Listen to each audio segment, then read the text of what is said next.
Alright, my friends, what is happening? We are back with episode 8 of Attack on Titan Season 1. This one is called Hearing the Heartbeat Battle of the Trust District, Part 4.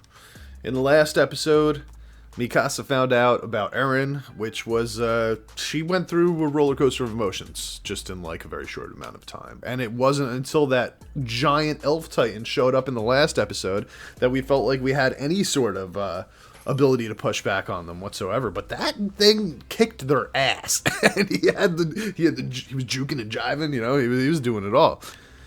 Anyway, we've talked enough. Let's get into episode 8. Could you believe? I mean, could you imagine if Armin became like a total badass by the end?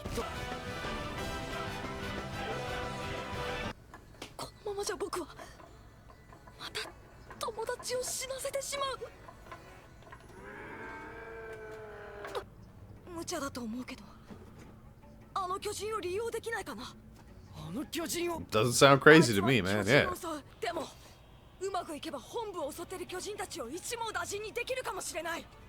Can he beat them all?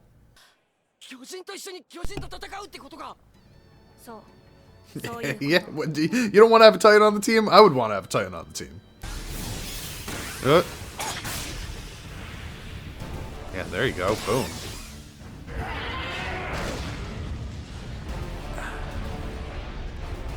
Could you imagine, dude, this thing, if he is just on instinct and all he wants to do is fight? Like, he's just running around, like, with his gloves on, just ready to go. Whoa. Dude, they're pretty freaking fast for their size.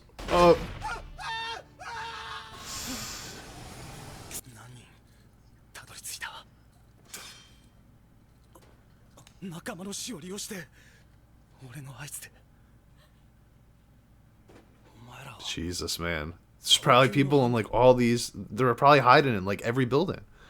Oh my god.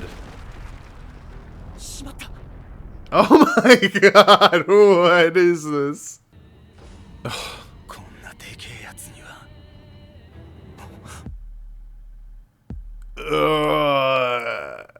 Yo.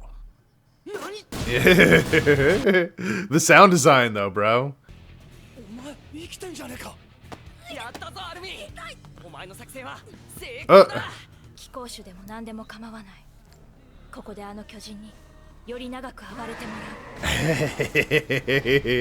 Oh my god, he's terrifying.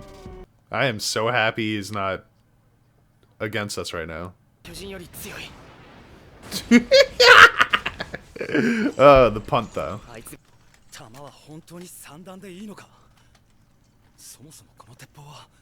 Yeah, I don't know what that's gonna do. Okay. Alright, Armin, do your thing. You know, maybe he won't become this badass that I was talking about before, but he might become like, you know, a good leader.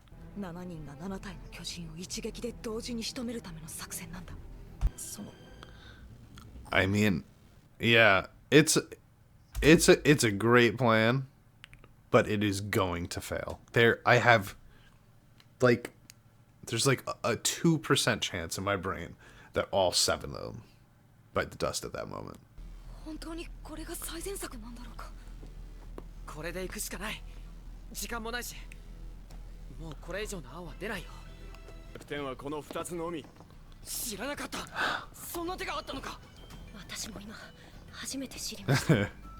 I hope Reiner survives. I really don't think he is, though. You know what's been cool about this episode? There's been a lot of, like, still frames that they've just, like, kind of panned across.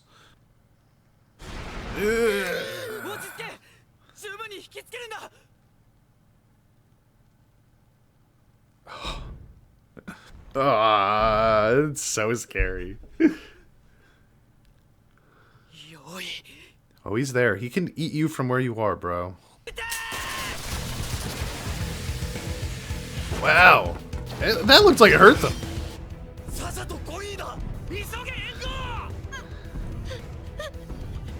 Mikasa, get in there, girl. Run, Sasha, run! Yes! Hey! Thank you, Mikasa. I feel you, buddy. It's our first victory, dude. Finally!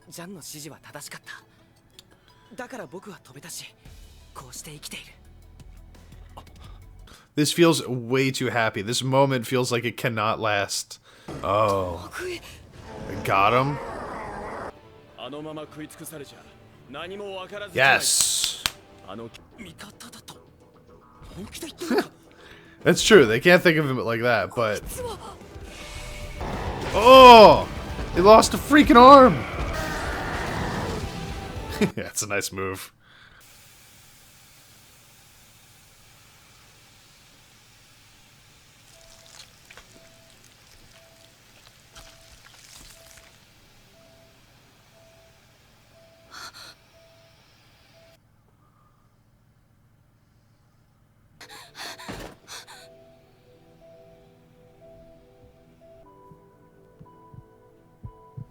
Well, now the title makes sense. What is going on? I don't know what to say. Wait, so...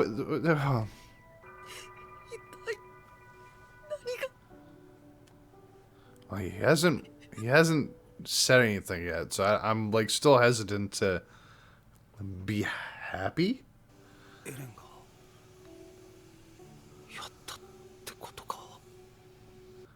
Was he like controlling his brain? Did he like somehow get into his brain before he got... How'd he regrow? Is he like part Titan? Alright, so let's think for a second here, right? What we saw was Eren get eaten. He was in there, we saw his arm, he had already lost his leg. We saw his arm get knocked off by the teeth.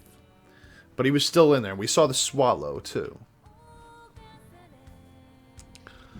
So the question is, did Eren somehow figure out a way to become one with the Titan? Like, because he regrew his arms, too, which only Titans can seem to do. Maybe there's some kind of, like... Oh, this song rules. Maybe there's some kind of, like, you know, like the thing on the back of their neck? Maybe there's something inside of them that lets you, like... I don't know. All right. Well, that episode was awesome. That was so good, man. It's all been just, like, this giant war, but this episode felt... like I could breathe. Like, it gave me hope. Like, she said, a ray of hope. Like, yes, it was there.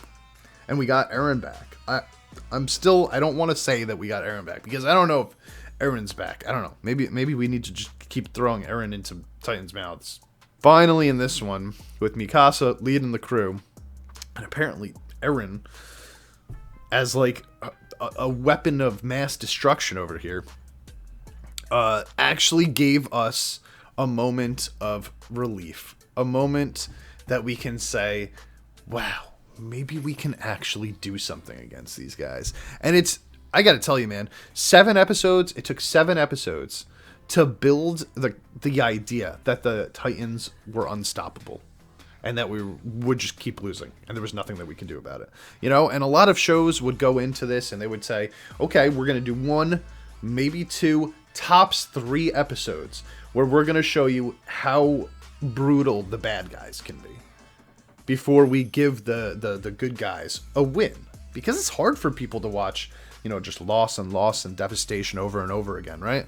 This show was just like, nah, dude, we are not about that. We got a story to tell, and we want you to know how bad this actually is. So they spent 7 episodes, 7 full episodes, showing our team get destroyed, brutally murdered, eaten, parents get eaten, towns get just completely annihilated. There was just no hope to be had until finally in this episode. You can beat them. 5 of the 7 were taken down immediately, right? So if you had more than 7 people doing that, you've got a good chance of taking them out. You just got to be sneaky, man. This is what I was saying the whole time. Stop screaming while you're going at. They hear you, and then they're like, "Oh, food is coming to my mouth right now," and they grab you and eat you. And it's like, don't. Food doesn't want you to know that it's coming towards you. Anyway, he's got a magic key, and they haven't talked about it in several episodes, and they only showed it that in that one scene with his dad leaving in the first episode, and again a few episodes later when it actually appeared around his neck. And he was just like, I'm going to throw this into my shirt, like as if it was nothing. Maybe he went and got it somehow. I don't know how else it could have gone around his neck aside from being some kind of like magical voodoo shit, right? So I have to assume now that maybe that has something to do with it. So maybe it's got something to do with it. Anyway, I'm out of here, guys. I will see you for the next one. Peace.